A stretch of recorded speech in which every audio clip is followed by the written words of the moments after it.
こんにちは。今日は宴会三峯神社を参拝して、今日は奥宮です。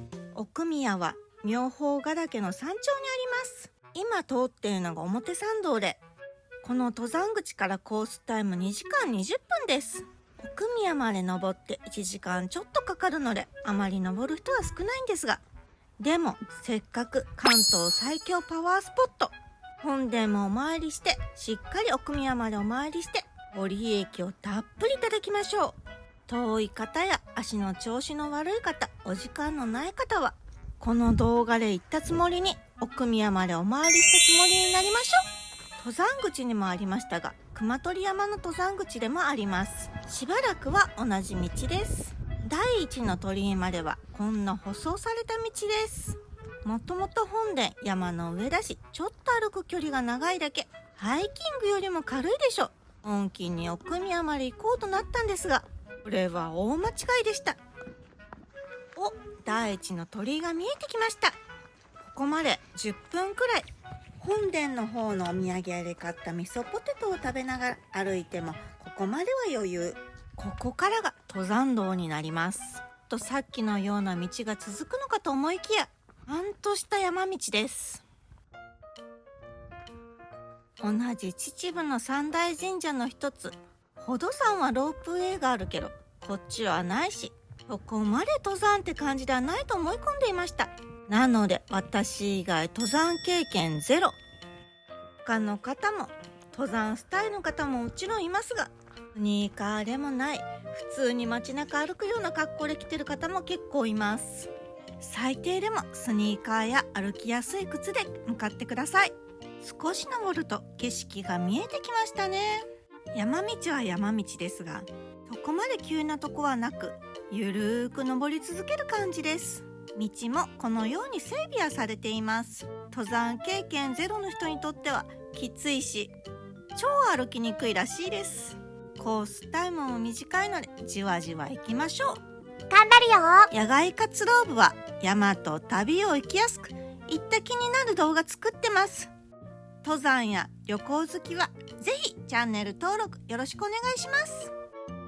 登山編では必ずしているトイレ紹介ですが、前回の三峯神社参拝編で駐車場トイレ紹介しているので、そちらをご覧ください。この奥宮までの道の間はトイレはありません。三峯神社奥宮は不思議な体験をしたという方が多いようです。今日何かが起こるかもしれません。妙法ヶ岳標高1329メートル、三峯神社は標高1102メートルらしいので、約2メートル登る感じです。登山慣れしていると200メートルか、ちょっと頑張るか程度なんですけど、登山経験ゼロにとってはビル何階分 48? ありえないと叫んでいました。道はここも山道なので、両側に杉の木が並んでいます。綺麗な道なりなんですが、花粉症の方だと結構辛い山かもしれませんね。はい、2の鳥居到着しました。ここからはより道は険しくなっていきます。ここで雲取山に向かう人との分かれ道です。この先鎖場危険、鎖場があるんですね。想像以上に楽しそうな山です。1の鳥居から約20分少し。文句を言ってる間にはなかなかいいコースタイムです。広場に出てきました。ここはちょうど真ん中あたりでいい休憩スポットですね。ここまで来るのに散々ちょこちょこ休憩しているので、今回はすっ飛ばします。先ほどの休憩スポットを通り過ぎると、道は急に坂がきつくなってきます。今まではほぼ平坦に近かったです。やっと登ってるって感じになりました。道もこのようにだらっ広い感じで、みんながここを歩きましたって感じのところがないので、ちょっと分かりにくいです。ピンクテープも少し間が空いているので、迷わないようにゆっくりと行きましょう。最終コンビニ紹介ですが、ファミリーマート、道の駅大滝温泉店が最後になります。秩父に入っちゃうとコンビニが非常に少ないです。花園インターを降りて、できれば寄っておいた方が安心ですね。前回の三峯神社参拝編を見てもらえばわかるのですが、10時過ぎるとお土産屋さんが開きます。わらじ丼、うどん、そばなどが食べることができます。そちらで登る前に登った後に食べるのもおつかもしれませんね。私はとりあえず今回カップ麺持ってきてるので、着いてからどうするか考えたいと思います。はい、次の休憩スポットに到着しました。きつい登りだ、ここで休憩しましょう。きつかった登りはここで終わりです。ここからは山腹をたどる道になります。道は細く滑りやすいので注意しながら行きましょう。私はこういう道好きなのでウキウキ歩いてるんですが、これは崖じゃん、落ちたら死ぬと叫んでいました。はい、第3の鳥居到着しました。ここまで来ると景色はいいですね。いやー、来てよかった。天気もいいし、山頂はあと少し頑張りますよ。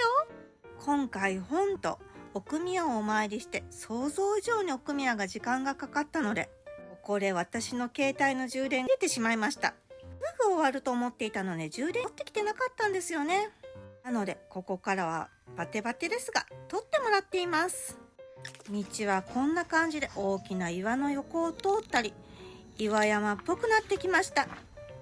2の鳥居から3の鳥居まで約40分かかりました。ちょっと時間かかってしまいましたね。なかなか坂きつかったです。この大きな岩壁を越えてからもなかなかの急登です。急登を登りきり、ここが山頂かなと思ったら違いました。まだ先があります。階段らしきものが見えてきました。では行きますよ。工事用階段でこちらはしっかりしています。先ほどの3の鳥居で地蔵峠方面ルートと分かれています。太陽寺の方に向かうこともできます。現在は通行止めになっているようでしたが、そこの太陽寺も気になってるんですよね。三峯神社は天空のパワースポットと言われていますが、そちらも天空のマチュピチュと言われています。このように工事用階段を登ったり降りたりします。途中見える景色は綺麗なので期待が高まりますね。先ほど話していた太陽寺、行ってみたいなと思って後で車で向かったんです。結構山の奥まで行って、なんとそちらも通行止め。今は行くことできないのかな。いよいよラストスパートです。想像以上に険しいですね。ものすっごい急です。登山経験ゼロはこれ登れるのと引いておりました。まずは見本で私が行きます。いやいや急な階段、これ登るより降りる方が怖いですよ。階段の先には鎖があります。こう手前から鎖注意と言いましたが、その注意はここだったんですね。険しい鎖はここだけです。こう登りきれば山頂です。やった！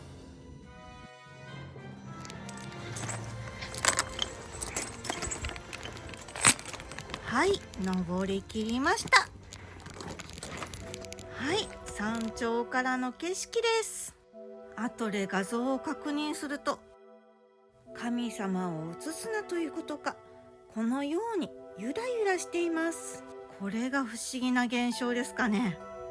ゆらゆらしていますが、山頂はこんな感じでした。あまり広くないので、混んでる時はサクッと登ってサクッと降りる感じですね。私が入るとなんとか映せました。不思議。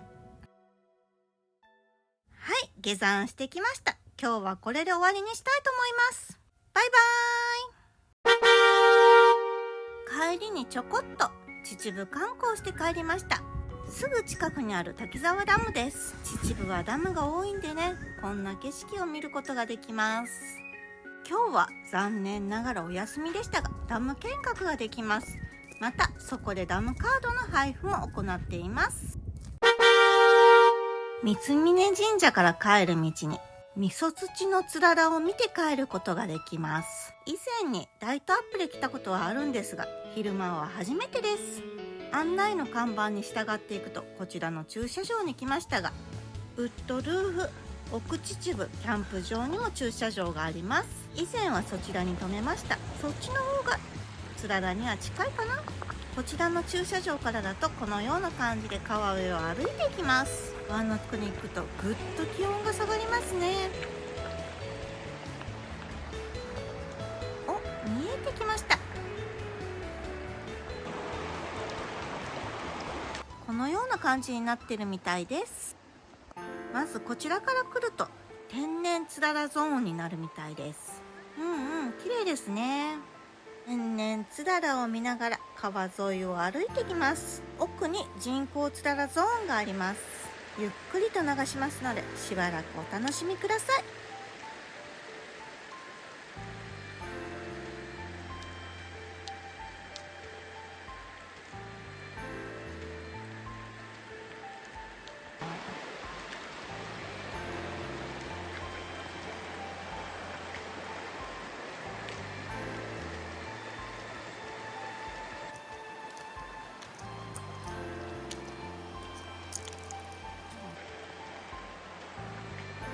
ここからは人工つららゾーンになります。人工だけど天然とほぼ変わりませんね。どうも今年は暖冬で人工ではなかなか育たなかったみたいです。これだとライトアップでもそんなに綺麗ではありませんね。車に来てよかったぐらいです。ここが一番綺麗だったかな。今年のみそ土のつららはこんな感じでした。最後に一番綺麗だったところのつららを見て帰りますかね。実はさっき駐車場キャンプ場を降りたところのつららが一番太くて大きかったんです。これがこれです。こっちだと川挟んでじゃないので間近に見ることができますね。暖冬になるとこのイベントもなかなか難しいですね。ちょこちょこ他の動画でお知らせしているのですが、この動画アップしている頃私はベトナムにいます。2週間ほど日本にいないので動画公開お休みします。帰ってきたら急いでベトナム編集しますのでお楽しみにしていてください。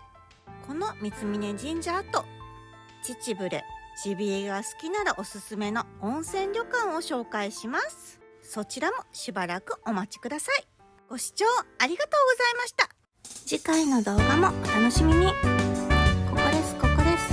ここをポチッとお願いします。できましたか？ここです。していただけた方ありがとうございます。またお会いできるのを楽しみにしています。